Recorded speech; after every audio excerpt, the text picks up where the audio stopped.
Showtime! The Capital G Show starts right now. What's up, YouTube? Capital G here. So guys, first off, let me just apologize. I know in my last video I was talking about herpes and I believe the video cut out. That's my mistake. Just an editing error basically, and probably in the next preview that I do when I'm talking about two more decks, I'll talk about herpes in that video too, and I'll probably just re-upload the whole herpes segment so you guys can get the full gist of what I was talking about when I was discussing herpes. Anyways, I'm doing part one in a two-part series that I'm going to call how to balance going first in Yu-Gi-Oh! You guys have probably seen this discussion, whether it be on forums or other Yu-Gi-Tubers. I know Asian Eyes White Dragon, he did a video, I think the title was Going First is like broken in Yu-Gi-Oh! And it's kind of just the same synopsis, like how to fix going first. And in each video, I'm going to basically tackle an idea that I think would seriously help balance the issue of going first, because you know, most of us would probably agree that going first in this game, it has like way too large of an advantage. I mean, think about every single deck that you've ever played in your entire life. Now, how many of them would you actually want to go second with? I'm pretty sure the answer you came up with is either 0 or 1. Like, it's almost never preferable to go second in Yu-Gi-Oh! It's like, that's not how this game is constructed. And I think the inherent balancer is supposed to be that you can attack going first and your opponent can when, you know, they have their turn. The problem is, and why I don't think that holds any water, is just because you can't attack does not mean that you don't get a chance at offense. That's number one. And then number two, you know, you get to set up a defense first. So, you know, I think that number one holds true because there are a bunch of FTKs and, you know, such on decks that would definitely argue, hey, guess what? We don't need to attack to win. So if I don't need to attack to win, then how have I been limited at all? You know, you look at Frog FTK or Scientist Burn or the Gishki deck out, and those decks don't need to attack at all. So they haven't lost anything by going first. And then I think number two holds true because, you know, you could make an argument of, well, Capital G, you get to set up a defense, but, you know, I get to use spell and trap removal. And I understand that those two things may balance out, but the difference is the player who goes first gets the ability to use trap cards first. I mean, if you're going second, you can't use traps, period.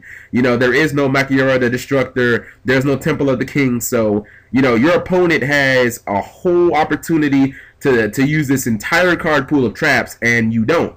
Now, I'm sure that there are tons of ideas that people out there have as far as to balance the power difference between going first and second in this game, but I think one of the simplest ones is to no longer allow the player who goes first to special summon. And I don't want to take any credit for this idea because, I mean, you guys are a smart audience. I'm pretty sure that 99% of you have either thought of this or you've heard somebody say it and you've thought to yourself like, wow, that's a really good idea. And you look at not being able to special summon turn one, and I think it fixes a bunch of problems. You know, for one, almost every single FTK out there in like the last 5 years, you know, not named Exodia anyways, I mean, they can't win turn one anymore. I mean, at the very least, you know, you get to set up an adequate defense to try and counter these things. And even if you look at like the pseudo FTKs, like the Infernity Loop or the Wind Up Hunter Loop, where, you know, your opponent hits you with Trishula 5 times or something like that, and you don't even have a hand, you know, at the very least, your opponent has to wait a turn, you know, which means I get to at least have a chance to play the game for a turn. I get to set up an adequate defense, which is the same right that you were given that I might not have had. You know, the second thing is, I think this fixes the whole uphill boss battle, which I think it's probably something I should break down into two situations. The first is something that everybody is familiar with, and that's when your opponent has a lockdown boss monster on field combined with a full-fledged arsenal of back row, which is pretty much devoted to protecting said boss monster. You can look for examples of this in Dino Rabbit, Evil Swarm, 6 Samurai, you know, set 5, Summon Shien, set 5, play Lagia. You guys know what I'm talking about. And the second example would be when your opponent super spams the field. Usually they have, you know, 4 or more large beaters, synchros, exceeds, and your only real hope of surviving this is like with mass removal. Like, you have to hope that you draw that one dark hole out of the 40 cards that you're playing. Otherwise, you're pretty much just going to get run over when your opponent gets their turn. And these examples would include, you know, 6 Samurai when they open Gateway, and any deck that involves Karakuri or Infernity when they go like 100 Eyes, Doom Dragon, Archfiend, Necromancer. I mean, it's just a really incredibly insurmountable field unless you have like the specific right card that you need at that right time.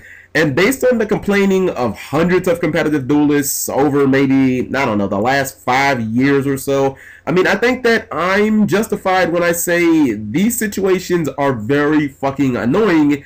You know, when your opponent gets these incredible fields, you combine with the ability to play their defense before I can play my defense, and a lot of times it just makes you want to scoop. I mean, how much complaining did we hear about, you know, Lagia set 5 or Shien set 5, or, you know, your opponent goes, and I am actually one of the culprits because I've done this before. You're playing Karakuri and you go like Burrito, Stardust, and it's like, I really hope that you have an answer, because if not, I'm going to turn this Burrito to defense, I'm going to draw 2, and I still have like, you know, almost 8k on board just with these monsters. So, you know, it makes such an uphill battle that your opponent basically has to play perfect just to keep the game competitive. And I want to know what people think about this, because this is a topic that's been discussed countless times, but you know, you never really see results. But I'm curious to see what people's ideas are, because I really think if you didn't have special summoning as far as the player going first, I think that there'd be such a huge change in the way that we play games. You know, the game would be so completely different. You wouldn't have to worry about, you know, so many formats coming down to who can just put the big boss monster on board first and set up a trillion cards to protect said boss monster, because you wouldn't be able to do that anymore. So let me know what you guys think. If you guys like this, then I'll post part 2, and we'll see how that goes. Thank you for watching, as always. Subscribing makes life happy.